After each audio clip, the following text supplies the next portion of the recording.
కాకపోతే నా పేరు పవన్ కళ్యాణ్ కాదు, నా పార్టీ జనసేన కాదు.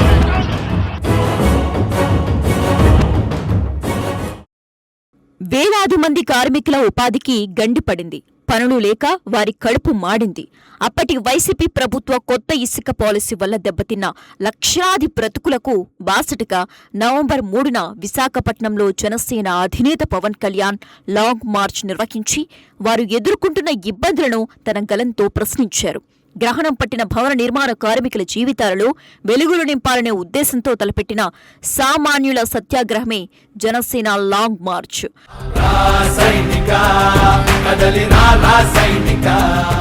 ఇసుక విధానం వలన తలెత్తిన ఇబ్బందుల కారణంగా నిర్మాణ రంగం ఆగిపోవడంతో 22 లక్షల మంది కార్మికుల రోడ్డున పడ్డారు.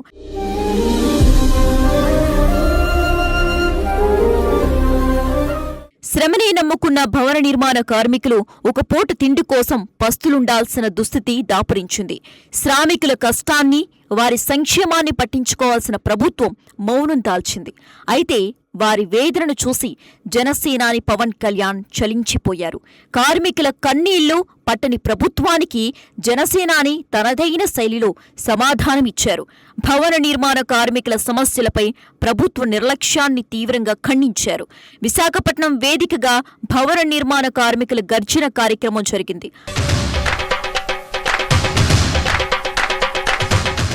ఆ రోజు కార్మికులకు మద్దతుగా చేపట్టిన లాంగ్ మార్చ్ విజయవంతమైంది. జన సైనికులు కదిలి వచ్చారు. ప్రభుత్వానికి తమ ఐక్యతను, శక్తిని చూపించారు. జనసేన కేవలం విమర్శలతో ఆగిపోదు, ప్రజల కోసం క్షేత్రస్థాయిలో పోరాడుతుంది అని నిరూపించిన చారిత్రక ఘట్టం అది. అలాగే ప్రభుత్వంపై జనసేనాని లేవనెత్తిన మరో అత్యంత సంచలనాత్మక అంశం 450 కోట్ల సంక్షేమ నిధుల దారి మళ్లింపు. కార్మికుల కష్టం నుంచి వారి భవిష్యత్తు కోసం జమ చేసిన ఆ నిధుల గురించి పవన్ వైసీపీ సర్కార్పై ప్రశ్నించారు. కార్మికుల సంక్షేమానికి సంబంధించిన నిధులను కార్మిక సంఘాలను కూడా సంప్రదించకుండా దారి మళ్లించడానికి ప్రభుత్వానికి ఏం అధికారం ఉందని సూటిగా ప్రశ్నించారు. ఈ నిధుల మళ్లింపు రాజ్యాంగ విరుద్ధమని ధ్వజమెత్తారు.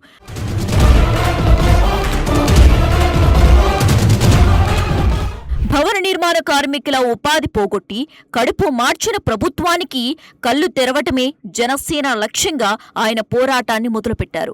అవకతవకలు చేస్తా ఉంటే మేము కూర్చొని ఉండలేం, రోడ్ల మీదకి వచ్చి తీరుతాం. ఈ రోజున ఇన్ని లక్షల మంది బయట ఇబ్బంది పడుతున్నారు కాబట్టి రేపు పొద్దున మేము 3వ తారీఖున వైజాగ్లో భవన నిర్మాణ కార్మికుల కోసం మేము బయటకు వస్తున్నాం.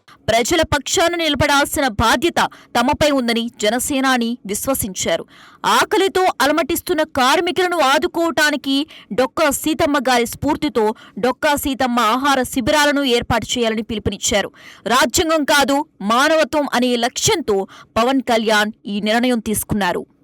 మనుషుల్ని కత్తులతోనో గొడ్డలతోనో చంపకర్లా, ఒక తప్పుడు పాలసీ విధానంతో కూడా ఆలస్యం చేసి కూడా మనుషులను చంపేయచ్చు. ఈ రోజు ఇంతమందికి వచ్చి మేము భోజనం పెడుతున్నాం అంటే భోజనానికి ఇది ఏదో దిక్కులేకాని కాదు.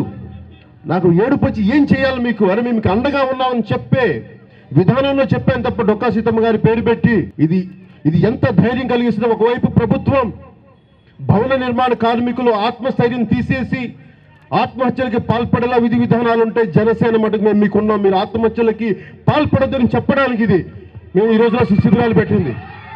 మేము మీకున్నాం. జనసేన నాయకులకు, కార్యకర్తలకు పిలుపునిచ్చారు. ఆకలితో ఉన్న వారికి పని కల్పించి కడుపు నింపాల్సిన ప్రభుత్వమే వారి కడుపు మార్చేస్తుందని ఆవేదన వ్యక్తం చేశారు.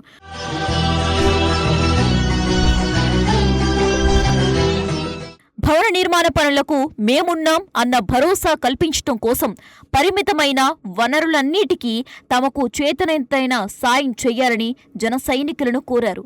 ఆకలితో ఉన్నవారికి అన్నం పెట్టడం జనసేన సిద్ధాంతం.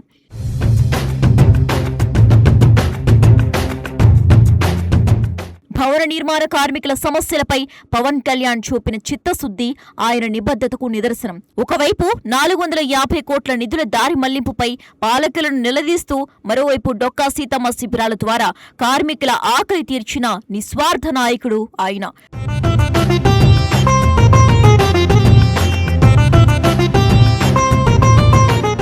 కార్మికుల కన్నీళ్లు తుడవని అధికారం ఎందుకని ప్రశ్నించి వారికి న్యాయం జరిగే వరకు పోరాడతానని ప్రతినపూనారు.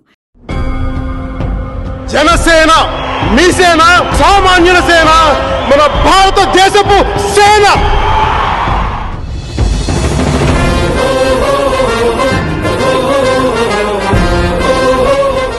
ఈ పోరాటం జనసేనాని కార్మికులకు మరింత దగ్గర చేస్తుంది.